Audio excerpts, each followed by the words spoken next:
guys, thanks for stopping by my YouTube. If you haven't subscribed, I hope you will, and I hope you'll tell your friends to do so as well, so we can keep doing this. Even when we're talking about the difficult stuff, and in this era of Trump, there is a lot of difficult stuff. In the event you haven't figured it out yet, or haven't heard, or maybe you blocked it out, Trump only ran for president again to stay out of prison, and Merrick Garland, of course, helped him. When it got to the point where it was clear Merrick Garland was dragging his feet and Trump could then say he was planning on running, that instantly made him the nominee in waiting. And he started at that 50% mark because we're a 50-50 country, as I've said before. And, he was off and running. But he had no interest in being president. We saw that the first time he was in the White House. And we know that this time it's even worse. He's older, he's sicker, he's mentally unwell. He has all kinds of personality ailments. He doesn't want to be there. Melania doesn't want to be there. The kids are hoping that they get more billions because they get to cut all of these deals. So basically, he cut deals with Putin and Elon Musk that if they would ensure that he'd win, he'd hand everything over to them. And that is exactly what he's done. He's already out there playing golf while Rome burns, and while Elon, unelected, unconfirmed, is going in and shutting out our Treasury employees and basically downloading all of our private data. And people have said, well, Social Security, the government has always had our data. Elon Musk, again, is not the government. Doge has not been, it's not official. It is an outside private entity. It doesn't really formally exist. Trump has just handed the reins over to Elon, who I think is a criminal. And the reason we know Trump doesn't like to work is because he didn't work when he was president the first time. Remember the reports that he'd show up over at the Oval Office at like 11 o'clock or noon. He watched a lot of TV. He doesn't get his daily briefings, doesn't read what people put in front of him because he doesn't care. He doesn't like to work. He's not interested in the job. So the deal he cut is they keep him out of prison and he will let them rape, and pillage our Treasury. And they're going to do that, of course, by keeping us starved, keeping us broke. And we don't know if we get Social Security checks or anything else that we need. We just don't know, because at any time they can just turn off the switch, even though it's illegal and unconstitutional, as we've seen already, when just all of a sudden all 50 states were shut out of the portals of all 50 states. Medicaid were shut down, period. They didn't care who they hurt. This is who they are. So Trump, in his first administration, he visited one of his Trump properties 428 days of the 1,461 days of his presidency. He golfed 307 of those days. That is the equivalent of one work year. That is the equivalent of golfing 5 days a week for a year, Monday through Friday. And that's what he did on our dime. And he made money this way. So we know he's lazy. We know he's stupid. We know he's a criminal. We know he's immoral. And we know that I don't think he doesn't just, I think it's not just that he doesn't care about this country. I think he hates America. I think he thought that this should have been an easy walk for him. And he's just so beleaguered because, oh my goodness, why didn't he get away with all of his crimes? Well, he did get away with the big ones. But he's a convicted felon and an adjudicated rapist. And we all know it. And he's just really resentful about that. So he doesn't care that he hurts us. And he even said out loud to MAGA that he doesn't care about them. He just needs their vote. And they thought he was joking. He wasn't joking. First of all, jokes are supposed to be funny. Trump has no sense of humor. He's never been funny or clever. He's just a narcissist, and he's evil. And so is Elon Musk, as we know. So the fact that we have people on Twitter, actually they're not people, they're all of the bots and trolls. All of a sudden these bots and trolls with no names and 5 followers have become experts on how Social Security checks are distributed, and they're saying things like, well, the government has always had all of our information. How do you think we get the checks? And they do direct deposit. Elon Musk is not our government. Elon Musk is not even here legally, according to some experts, that he was here illegally as a student. and then, overstayed is visa welcome. So Elon Musk clearly is in bed with Putin. He broke the law, the Logan Act, by conniving and canoodling with Putin as a private citizen. And here he was one of our defense contractors, and he's having these private conversations with Putin about how our government was going to run under Trump. And we allowed this to happen.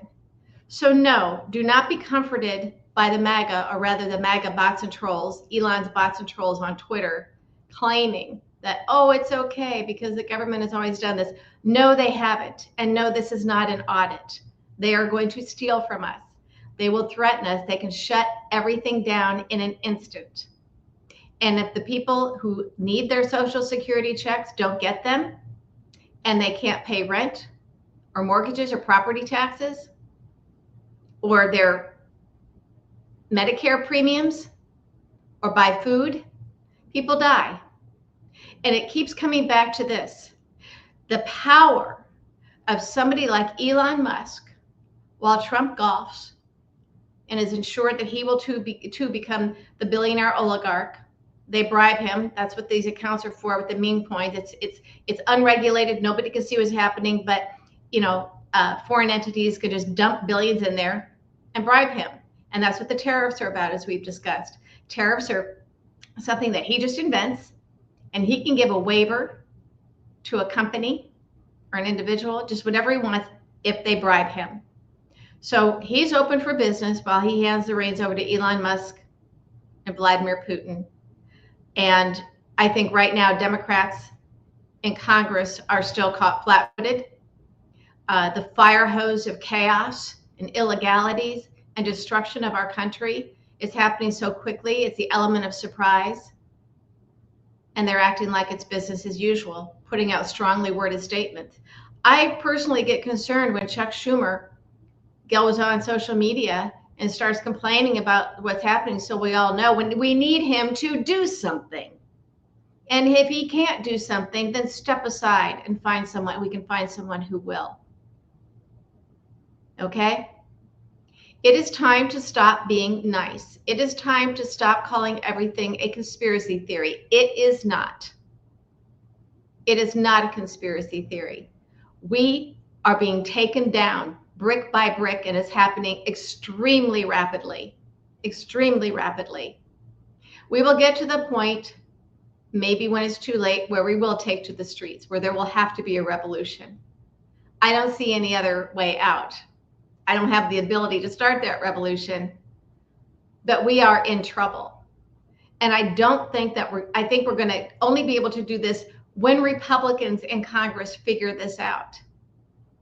When MAGA figures out that they are screwed by the people they put into power.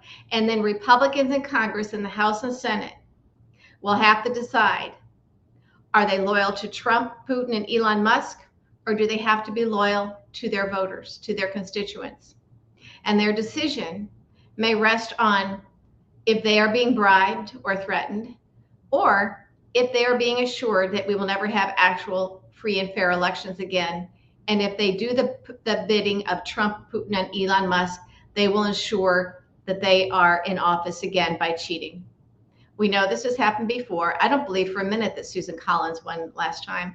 I think in exchange for her vote to confirm Brett Kavanaugh, she was assured by Leonard Leo that they would break their rule, that the 3% rule that we hear, that Karl Rove allegedly told a whistleblower that if the state on election night, if the state is within 3 percentage points, you can cheat undetected.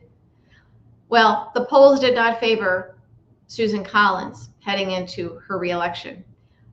In fact, it looked like she was going to lose and lose badly. And it was a surprise when she won. So I think they broke their 3% rule. Yes, I think they cheated for her. And I think they will do that to others, only now they don't really have to worry about, people like me complaining.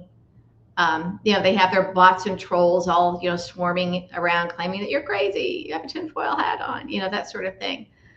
Because it will be out in the open and it won't matter anymore. So I think that's that nexus point. That's what this is going to come down to. when Republicans are hearing from MAGA, starving MAGA, MAGA who can't pay their bills, MAGA who are betrayed. I mean, we knew Trump was going to do this. And we know MAGAs are stupid and they let this happen. They did this to us. But when they start complaining, will Republicans in the House and Senate listen to the constituents, the ones who voted for them, or will their loyalty, or will they be forced, coerced, bribed into doing what Trump, Elon Musk, and Putin want them to do? And that I think will be the only way we will find out if we can save this country or not. But Democrats have to be louder and stronger, and we have to make our voices heard with Republicans. And I personally don't like contacting them, but we have to. And we have to demand that Democrats understand the crisis we're in. We are in a constitutional crisis. And Chuck Schumer, as a Democratic leader of the Senate, putting out strongly worded statements isn't helpful. We have to do better, and we will come up with a way, because we're not going to go down without a fight.